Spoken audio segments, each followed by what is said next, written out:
कथेचं शीर्षक आहे व्यंकूची शिकवणी. लेखक द मा मिराजदार. ही एक विनोदी लघुकथा आहे. निरनिराळ्या बऱ्याच परीक्षा पास होऊन अखेर मी एका खेड्यात मास्तरची नोकरी धरली. तेव्हा माझं वय 20-22 इतकंच असावं. त्यावेळी माझं लग्न झालं नव्हतं. मी अगदीच अफूट होतो. माझे भाऊ पिळदार असून ते वेळी अवेळी फुरफुरत असत. गर्दन एखाद्या लोखंडी गोळ्याप्रमाणे फुगीर होती. मांड्यांचे पट तटकन उठून फिरत होते. माझी भरगच्च छाती हा तर माझ्या खास अभिमानाचा विषय होता. त्यावेळी मी चालू लागलो म्हणजे पायाखालची भुई दबली जात असे. सांज सकाळ तालमीत जाऊन मेहनत करण्याचा नाद मला लहानपणापासून होता. त्यामुळे डोक्यापासून पायाच्या बोटांपर्यंत सर्वांगावर तांबडी माती चिकटलेली असे. एखादा तांबडा मारुती रस्त्यावरून चालावा त्याप्रमाणे मी चालत असे. हत्ती झुलावा त्याप्रमाणे झुलत असे. एकंदरीत मी मोठा राजविंडा इसम होतो. त्यावेळचे माझे जीवन अगदी साधे होते. पहाटे 4 वाजता उठावे आणि रात्री 9 वाजता झोपावे असा माझा देवाघरच्या पाखरासारखा निर्मळ आयुष्यक्रम होता. दोन्ही वेळेला शाळेत जावे, मधल्या वेळात भाकर तुकडा हाताने करून खावा आणि उगीच पडावे, सकाळ संध्याकाळ मेहनत करावी असा माझा सरळसोट धोपटमार्गी कार्यक्रम होता. जेव्हा जेव्हा वेळ मिळे तेव्हा तेव्हा गुरुचरित्र, शनिमहात्म्य, मारुती स्तोत्र असली सोज्वळ पुस्तके नाकाला लावून मी वाचत असे. या पलीकडे या जगातले एक अक्षरही मला माहीत नव्हते. आपण बरे आणि आपली नोकरी बरी ही माझी त्यावेळची वृत्ती होती. त्यामुळे गावात माझ्याविषयी आदर होता. एखादा साथीचा रोग फैलवावा त्याप्रमाणे माझ्याविषयी सगळीकडे कौतुक फैलावले होते. त्या गावच्या दृष्टीने मी एक आदर्श पुरुष होतो. एके दिवशी संध्याकाळी मी नेहमीप्रमाणे मारुती स्तोत्र म्हणत बसलो होतो. समोर कंदिलाचा उजेड झगमगत होता. बाहेर अंधार पसरला होता. रस्त्यावरची वर्दळ बंद होती.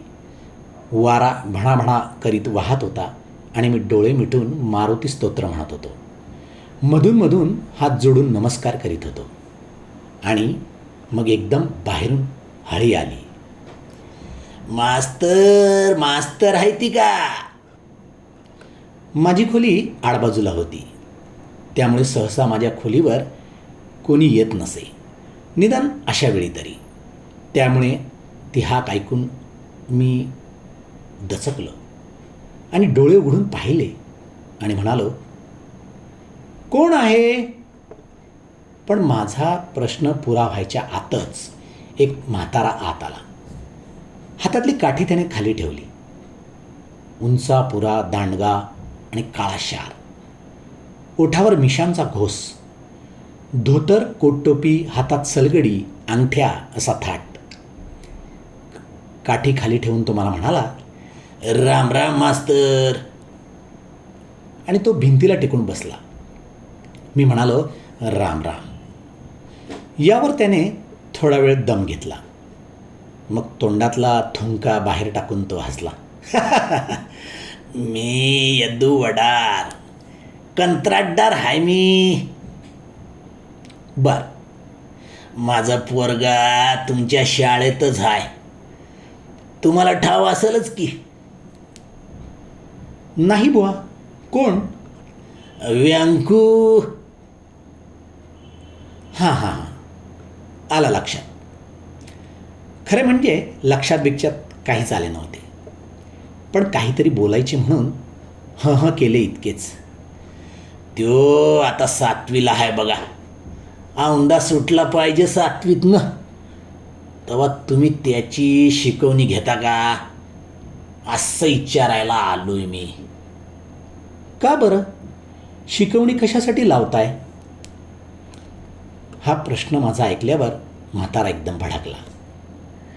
आवाज चढवून मिशा हलवीत तो म्हणाला, ओ कार्ट लय उन्हाळ हाय, अभ्यासाकडं काय सुधीक बघत नाही, दिवस रात्र गावात गटाळ्या घालत असतंय.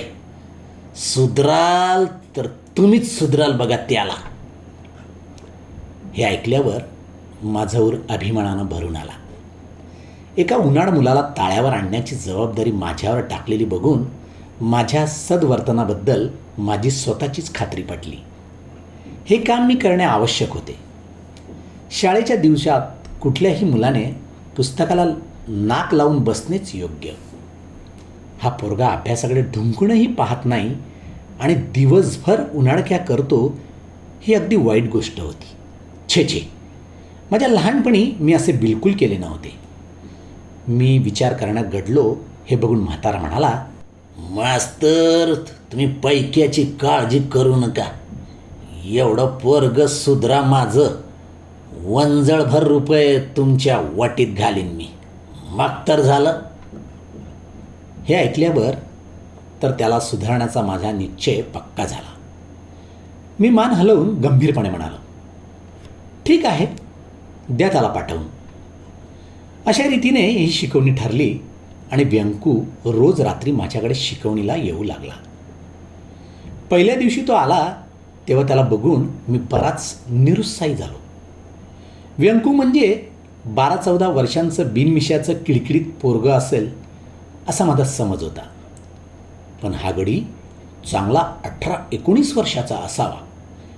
काळा कुट्ट, आडव्या अंगाचा, नकट्या नाकाचा आणि जाड कातडीचा.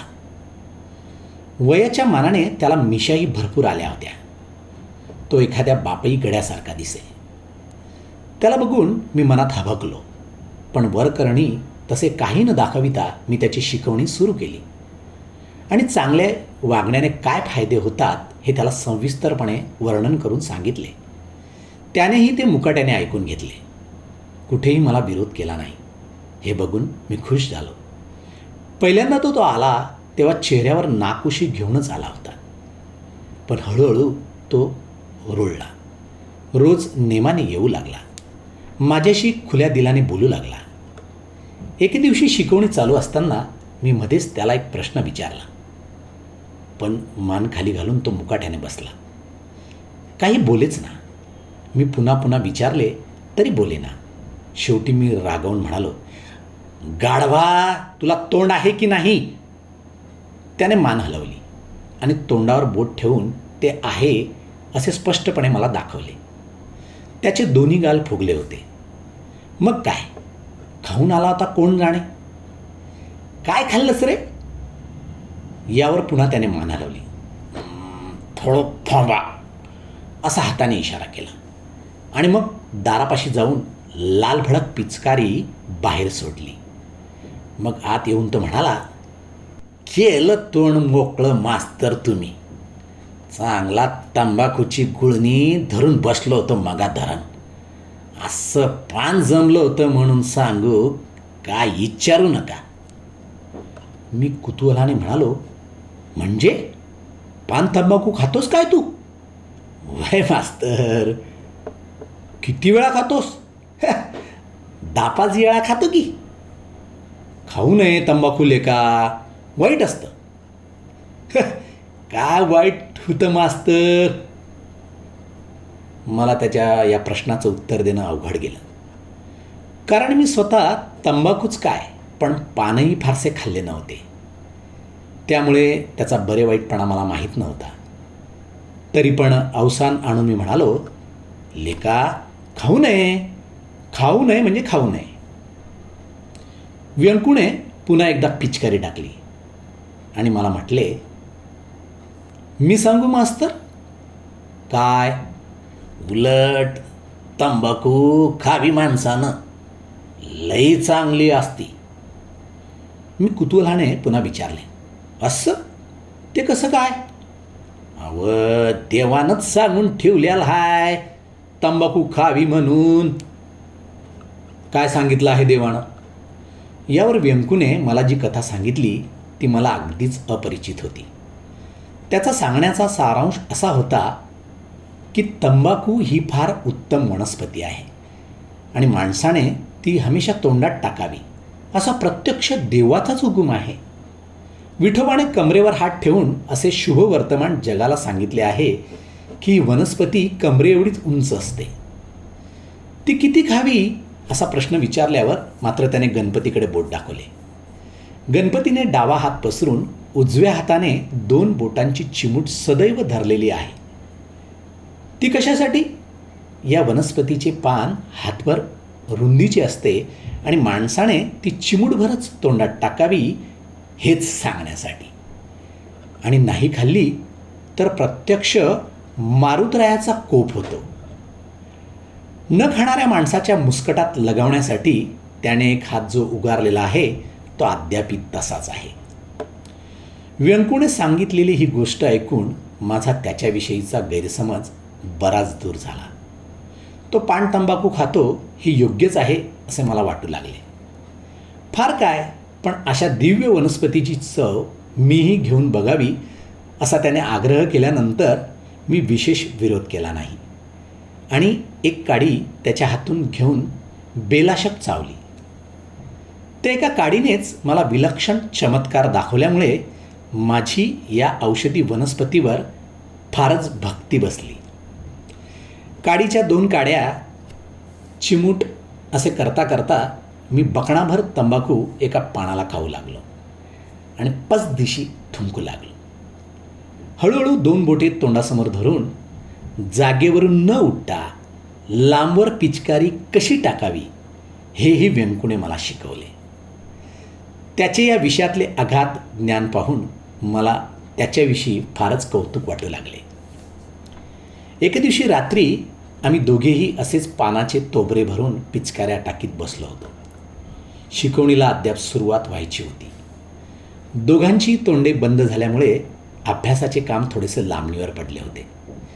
पिचकारी टाकून थुंकल्यावर तोंड थोडा वेळ मोकळे होत असे, पण तेवढ्या वेळात अभ्यास करणे जमण्यासारखे नव्हते. म्हणून इकडल्या तिकडल्या गप्पा करीत होतो. मग व्यंकू म्हणाला, मास्तर आज जरा लवकर जातो बरं का मी. व्यंकूचे तोंड मोकळे असले तरी माझे नव्हते, म्हणून मी कुत्र्यासारखे वर तोंड करून मुखरस सांभाळीत म्हणालो, अरे का आज कने नावाच्या ठोक्याला तमाशाचा फळ उभा राहायचा आहे बाहेर. तकडं जावं म्हणतोय. गेले 4-5 दिवस गावाबाहेरच्या भैरोबाची जत्रा भरली आहे आणि तिथे नाना करमणुकी चालल्या आहेत ते मला माहीत होतं. कुठला तरी एक तमाशाचा फळ आला आहे हेही माझ्या कानावर होतं, पण तमाशा मी चुकून कधी पाहिला नव्हता. तो बघण्यासारखा नसतो एवढेच ज्ञान त्याच्याविषयी मला होते. त्यामुळे व्यंकूने तमाशाला जातो म्हणून सांगितल्यावर मला त्याच्याविषयी काळजी वाटू लागली. या पोराचे मन वळवले पाहिजे आणि त्याला सुधारले पाहिजे असे मी ठरवले. मी लांबलचक पल्लेदार पिचकारी सोडून म्हणालो, शुच्छे व्यंक्या, गाढवा तू तमाशाला जाणार? व्यंकू मान हलवून गंभीरपणे म्हणाला, वय मास्तर. तमाशापूर्वी पाहिलास का कधी? नेहमी. एक बारी चुकवली नाही अजून म्या. व्यंकूचे हे बोलणे ऐकून मला धक्का बसला. काय म्हणतोस काय तू? आज 8 वर्ष झाली मास्तर, एक फड चुकला नाही. असं म्हणून त्याने दोन्ही मांड्याची ढोलकी करून त्या हाताच्या बोटाने बडवायला सुरुवात केली. तो पुढे एखादे मार्मिक गाणेही तोंडातून बाहेर काढण्याच्या बेतात होता. पण तेवढ्यात मी दुःखाचा आवाज काढून म्हणालो, अरे रे रे रे रे रे व्यंकू, काय हा तुझा अधपात? म्हणजे काय मास्तर? अधपात म्हणजे आपलं हे. बरं ते असू दे. यापुढं तमाशाला जाणं बंद, समजलं? का बरं? अरे तमाशा फार वाईट असतो. चांगल्या माणसानं कधी बघू नये.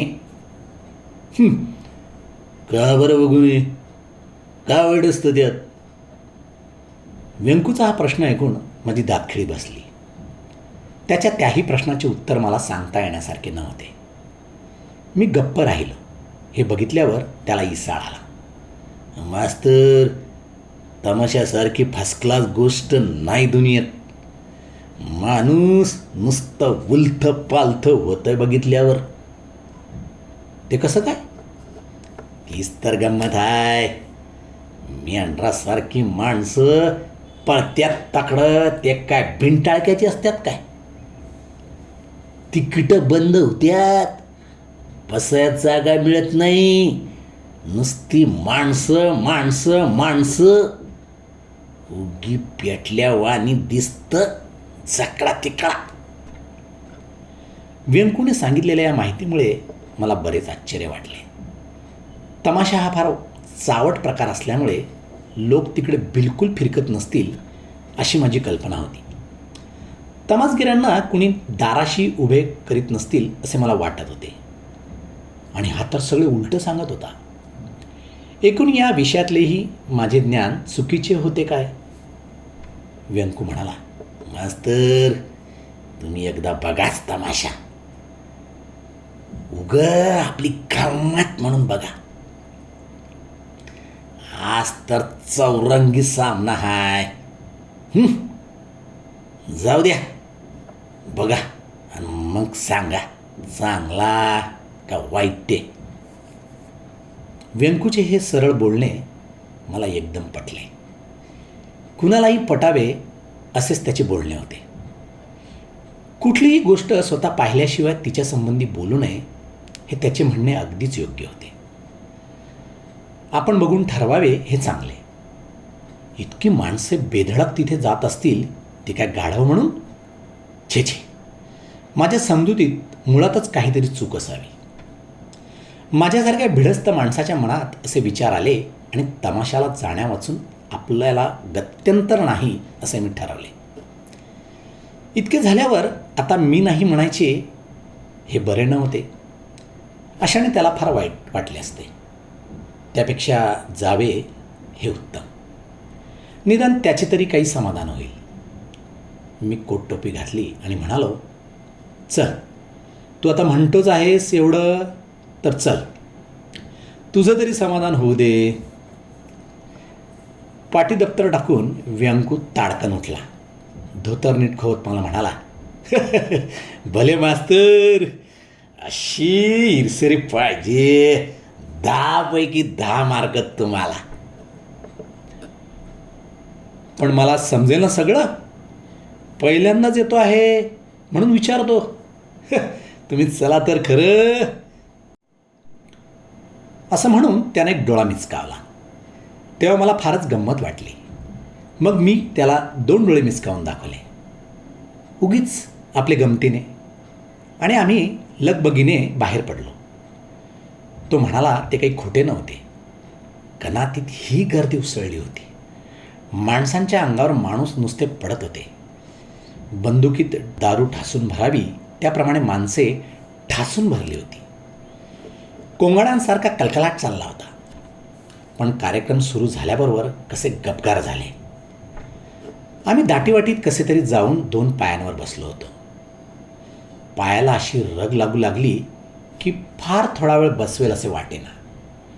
पण गणगवळण संपली आणि मागून इतक्या गमतीदार गोष्टी घडू लागल्या की पार सगळे विसरून गेलो. झकपक पोशाख केलेल्या तरुण बायका, पोरी अशा नखऱ्याने बोलत होत्या आणि नाचत होत्या. काय म्हणता, काही विचारू नका. तो सोंगाडा असलेला माणूस मध्ये मध्ये त्याच्याजवळ जाऊन असे काही मजेदार चावट बोलत होता की मला वाक्याला गुदगुल्या होत होत्या. हसू कोसळत होते. मध्येच हातवारे करून तो काहीतरी चमत्कारिक अभिनय करीत होता. त्यावेळी त्या बायका आणि लोक भयंकर असायची. मला काही त्या अभिनयाचा अर्थ कळला नाही, पण त्यामुळे अंगाला काहीतरी गुदगुल्या होतात एवढं मात्र पक्क ध्यानात आलं. शिवाय व्यंकू अधूनमधून माझ्या कानात कुजबुजत होता आणि काही माहिती सांगत होता.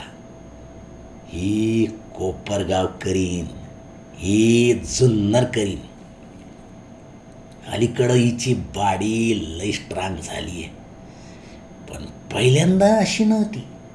ही पुणे करीन. हा तासगावचा सोंगाड्या यशवंता, समध्या सोंगाड्यात बेन आहे. असली उपयुक्त माहिती पुरवत होता. त्यामुळे तर हा कार्यक्रम एकंदरीत मला फारच सुरस वाटला. त्या बायका नाचत असताना मध्येच डोळ्यांची मजेदार हालचाल करीत, तेव्हा लोक हल्लकल्लोळ करीत, शिट्ट्या वाजवीत. व्यंकू तर लेखाचा पहिल्यापासून एकसारखा शिट्ट्या ठोकत होता. मला त्याचा त्यावेळी फारच हेवा वाटला. हा सगळा कार्यक्रम पाहत असताना मी स्वतःला पार विसरून गेलो होतो. धुंदीच्या समुद्रात बुडाल्यासारखे वाटत होते आणि त्या बुडण्यातच कसले तरी अपार सुख वाटत होते. शेवटी 1-2 वाजता सगळे संपले. दुखऱ्या पायांनी मी घराकडे परत आलो आणि अंथरूण टाकून पडलो. तरी माझ्या डोळ्यासमोरून ती रंगतदार दृश्य हलत नव्हती. मनात नाना विचार येत होते. खरोखर लोक उगीच एखाद्या गोष्टीला नावे ठेवतात. आता या तमाशात काय वाईट होते? चांगल्या सुरेख सुरेख बायका येतात, गाणी म्हणून आपली करमणूक करतात, नाचतात, आणखी काही काही करतात. अंगावर काटा उभा राहील असे काही बोलतात. त्यातले सगळेच काही समजत नाही म्हणा, पण त्यात वाईट काय होते? अशा या विचारातच मी पुढची रात्र आणि दिवस घालवला. आणि मग पुढे 4-2 दिवस व्यंकूशी याच विषयावर गंभीरपणे चर्चा केली. तमाशा मी पाहिला ही गोष्ट खरी, पण त्यातल्या अनेक गोष्टी आणि अनेक बोलणी मला नीटशी समजली नव्हती. त्यामुळे त्या शंकांचे त्याच्याकडून निरसन करून घेणे मला आवश्यक वाटले. या सगळ्या चर्चेचा निष्कर्ष इतकाच निघाला की करमणुकीच्या या प्रकारात नव्या माणसाला न समजणाऱ्या गोष्टी पुष्कळ असतात. त्यांचा अर्थ शब्दांनी समजून घेता येत नाही. त्यामुळे पुन्हा पुन्हा तिकडे वळणे हाच एकमेव तोडगा होय. चर्चेचा निर्णय अशा रीतीने लागल्यामुळे आणि तमाशाच्या फडाचा मुक्कामही थोडाच उरल्यामुळे मला रोज रात्री कनातीत हजेरी देणे भागच पडले. रात्ररात्र जागून न कळणाऱ्या गोष्टींचे अर्थ लावत बसावे लागले.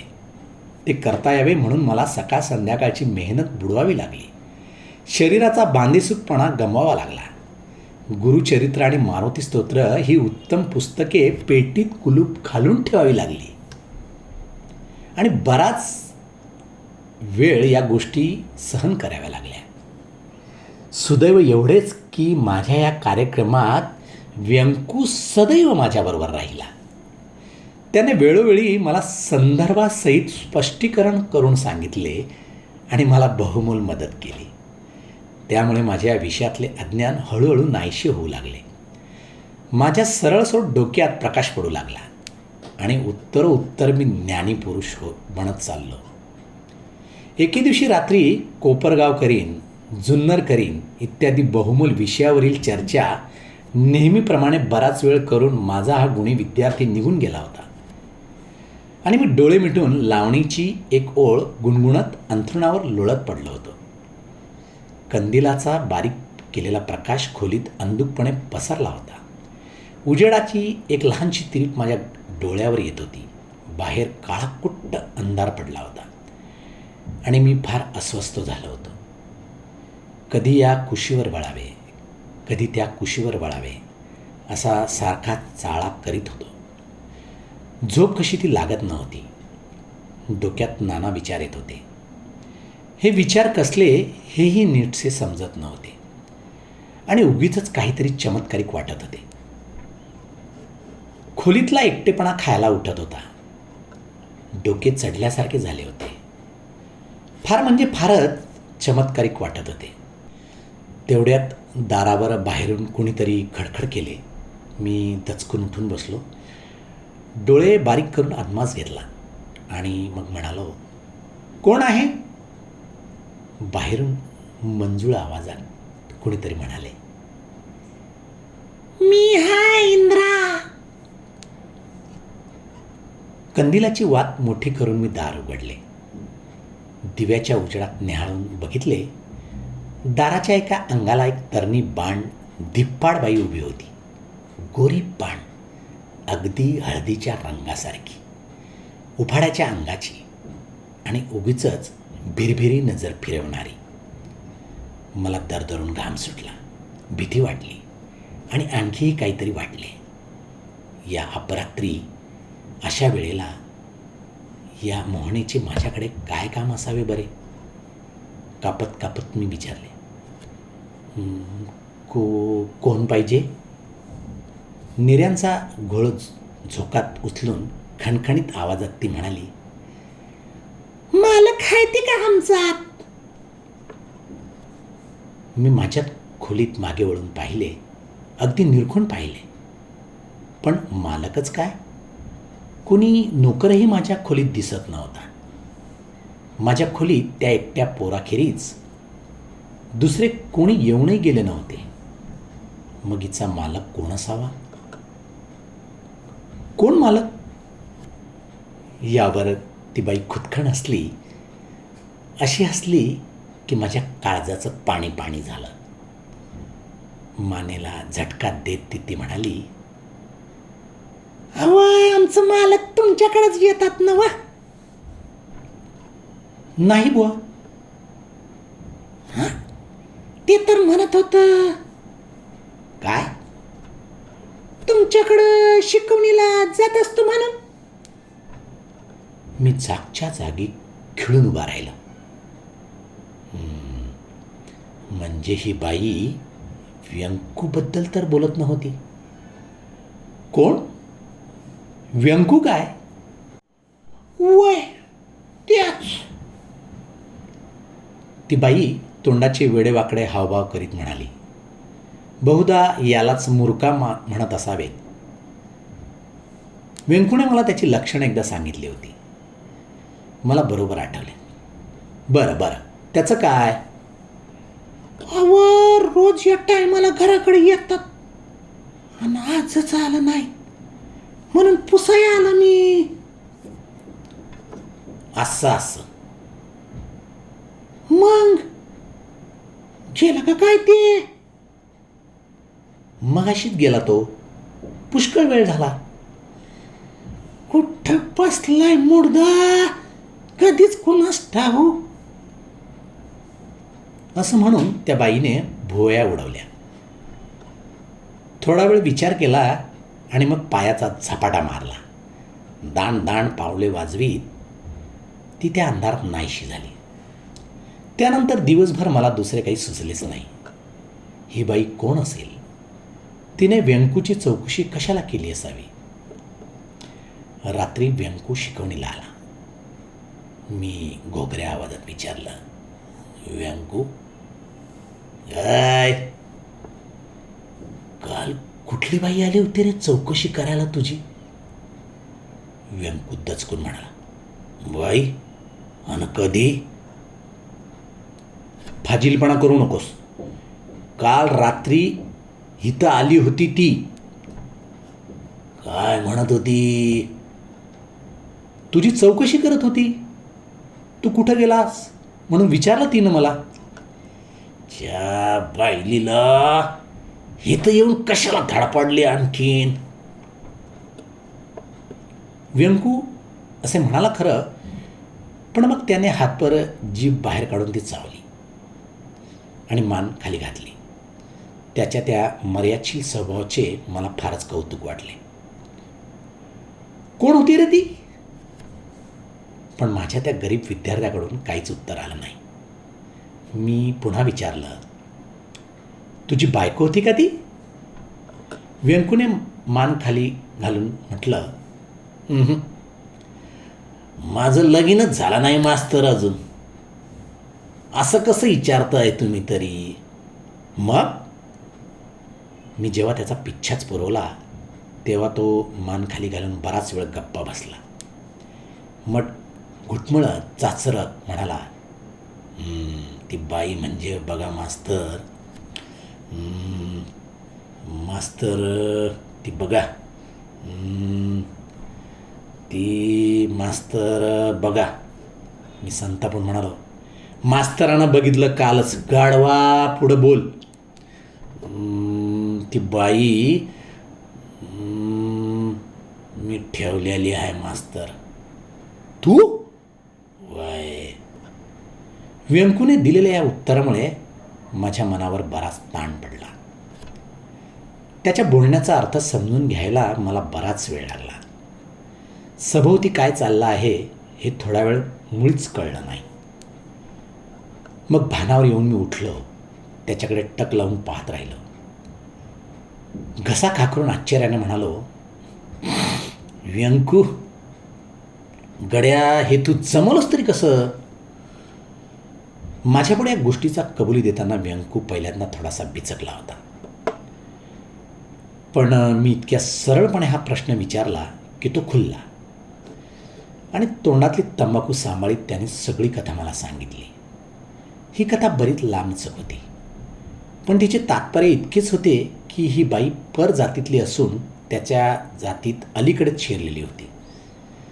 तिलाही बिचारीला कोणी नव्हतं आणि व्यंकूला तूर्त कोणी नव्हतं. दुष्काळाच्या कामाच्या वेळी ती व्यंकूच्या बापाकडे कंत्राटात कामाला होती आणि तेव्हापासून व्यंकूने त्या भल्या बाईला आश्रय दिला होता. गेल्या 1.5 वर्षापासून व्यंकूचे तिच्याकडे खाते होते, अगदी स्वतंत्र खाते होते. ही सर्व हकीकत मी मनपूर्वक आणि लक्ष देऊन ऐकली आणि मग माझं अंतःकरण भरून आलं.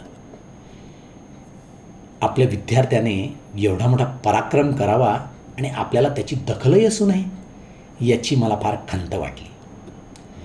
मगाशी एकटा असताना मला अगदी चमत्कारिक वाटत होतं, तसे काहीतरी चमत्कारिक पुन्हा व्हायला लागले.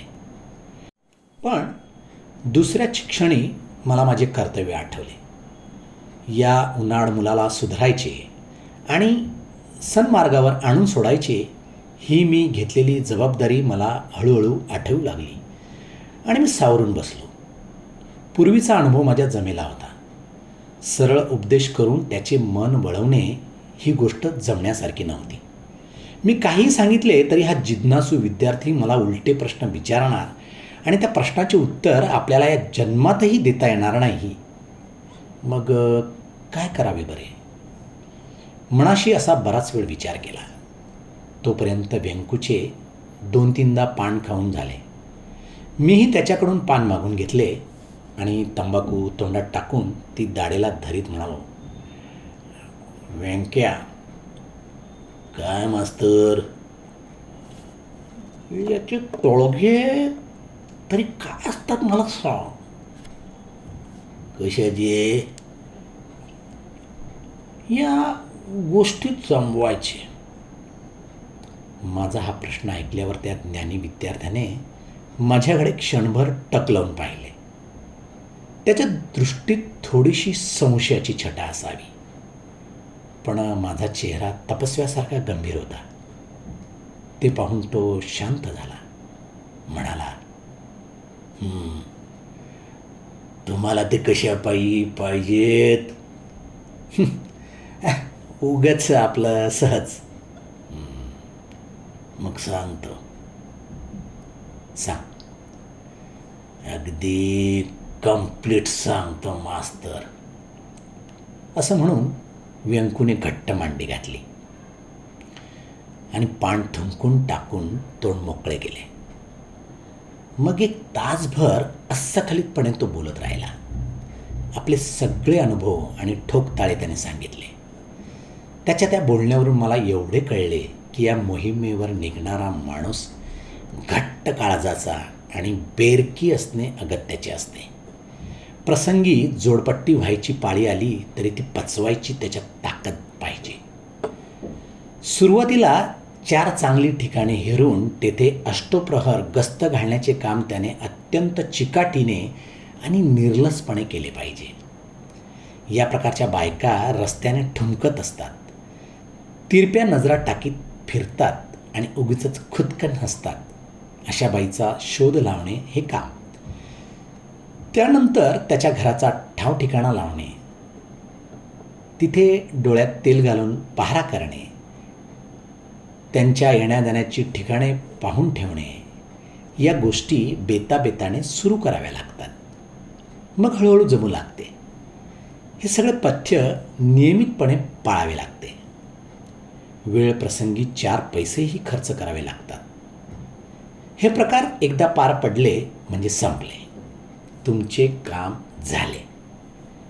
पण हे काम एकंदरीत फार कष्टाचे आणि जिकरीचे असते. एखाद्या शिकाऱ्यासारखी तुमची दृष्टी शोधक आणि सावध असावी लागते. ऐदीपणा किंवा गैदीपणा, घाबरटपणा दाखवून आलेली ही संधी दवडणे हे या शास्त्रात फार मोठे पातक समजले जाते. इतकेही करून जमले नाहीच तर सुख दुःख समान मानून संथपणाने दुसरीकडे मोहरा वळवावा लागतो. व्यंकूने सांगितलेली ही माहिती ऐकून मी तोंडात बोटं घालण्याच्या बेतात होतो. पण तोंड पानाने भरलेले असल्यामुळे मला तसे काही करता आले नाही.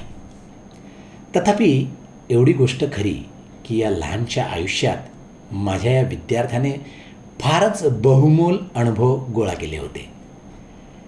त्याची किंमत कशानेही करता येण्यासारखी नव्हती. प्रश्न विचारला त्यावेळी माझ्या अंगात बराच उत्साह होता. पण ही सगळी माहिती ऐकल्यानंतर मला थोडासा घाम आला. चेहरा हताश करून मी म्हणालो, गड्या, हे तू मला उगाच सांगितलंस. का बरं मास्तर? मला या माहितीचा काय उपयोग? का नाही? मला हे सगळं जमेल असं वाटत नाही. हे ऐकून व्यंकूचा चेहरा उजळला. मास्तर, हे अवघड शास्त्र हाय, पण तुम्ही कच खायचं काम नाही. तुम्ही टाईट राहा, तुम्हाला बी जमल. केलं म्हणजे होतं. आता मी त्याच्या कलानेच घ्यायचं ठरवले म्हणून आनंदित मुद्रेने म्हणालो, खरं सांगतोस? अगदी खरं, आईच्यान खरं. ठीक. असल्या बाया मास्तर अर्जंट ओळखू येतात. ते एक बरंच आहे म्हणायचं. पण तुम्ही मास्तर पहिल्यांदा असं करा. कसं? तुम्हाला शिट्टी घालता येते का? मी शरमून म्हणालो, नाही बुवा. अरा. काय झालं? मी घाबरून विचारले. शिट्टी वाजवायलाच आलीच पाहिजे म्हणतोस? तर अहो, त्याच्याशिवाय पुढं एक पाऊल टाकाय यायचं नाही तुम्हाला. दर ठिकाणी त्याची जरूर लागणार. घरापाशी लागणार, देवळापाशी लागणार, वड्यात लागणार. हे शीळ प्रकरण एकूण महत्त्वाचे होते. व्याकरण आल्याशिवाय जशी भाषा येत नाही तसेच हे होते म्हणायचे. आधी शुद्ध लेखन, मग लेखन. हे शाळेतले तत्त्व मला आठवले आणि व्यंकूचे म्हणणे मला पटले. मग मी म्हणालो, खरी गोष्ट, पण त्या वाचून आणून कसं चालेल?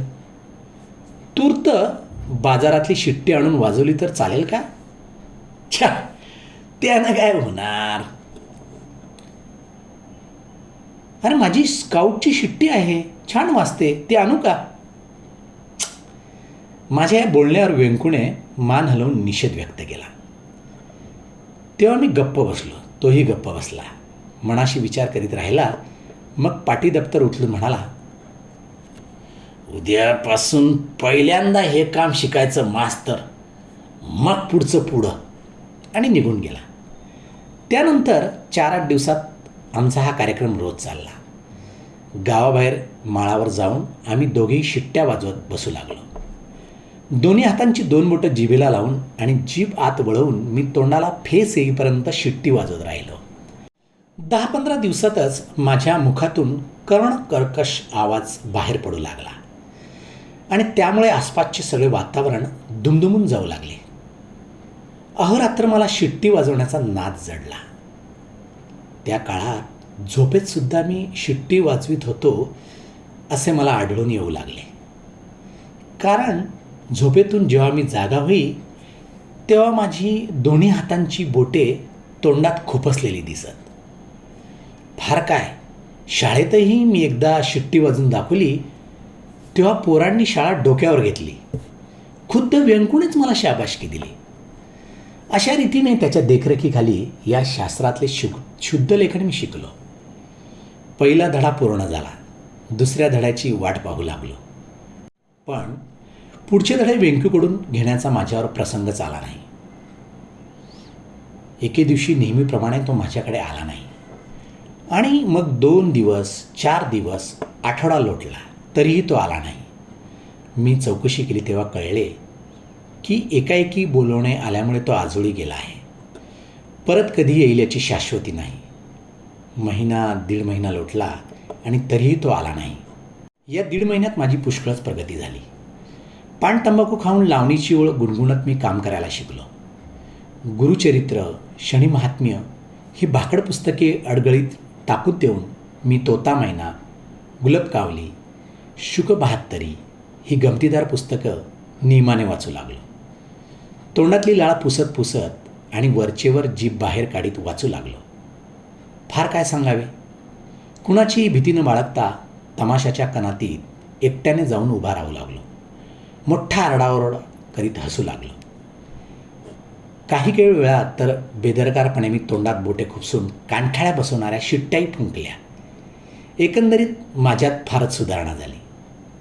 आणि मग एके दिवशी अचानक व्यंकू खोलीवर आला. फार दिवसांनी माझा हा गुणी विद्यार्थी परत आला. त्याच्या हातात पाटीदप्तर नव्हते. कपडेही झकपक नव्हते. चेहरा सुकला होता.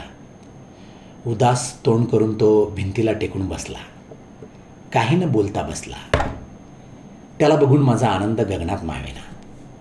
तो गेल्यापासून मी काय प्रगती केली होती हे मला त्याला सांगायचं होतं. पण त्याची दुःखी मुद्रा पाहून माझी थोडीशी निराशा झाली. मीही गप्प बसलो. असा थोडा वेळ गेला. मग मी विचारलं, व्यंकू, कुठे रे होतास इतके दिवस? मान वर न करता खालच्या आवाजात तो म्हणाला, मामाच्या गावी गेलतो. कशाला? मामा आजारी होता. मम्मीला काय? त्याला काय धाड भरली आहे मरायला. हाय बरा, पण मला सोडता सोडीना. मग लेका चेहरा का असा तुझा सुटकी? माझ्या या प्रश्नाला उत्तर म्हणून त्याने एक लांबलचक शिवी दिली. मी रागावलो. त्याच्याही पेक्षा मोठी आणि मार्मिक शिवी देऊन म्हणालो, गाढवा, मला शिवी देतोस? तुम्हाला नाही मास्तर. मग त्या बाईला हो आमच्या. का बरं? मास्तर, आज बघा इतक्या दिवसानं मी तिच्याकडं गेलो, बसलो, पण एक अक्षर बोलली नाही. मी तापलो तर मलाच गुरकावून बोलली. शेवटाला तर मला घराबाहेर काढलं तिनं. कशी बायलीची जात आहे बघा. व्यंकूचे हे बोलणे ऐकून माझे अष्टसात्विक भाव जागृत झाले. उचंबळून येऊन मी म्हणालो, हा नादच वाईट. आता पटलं का तुला? व्यंकू काहीच बोलला नाही. गप्प राहिला.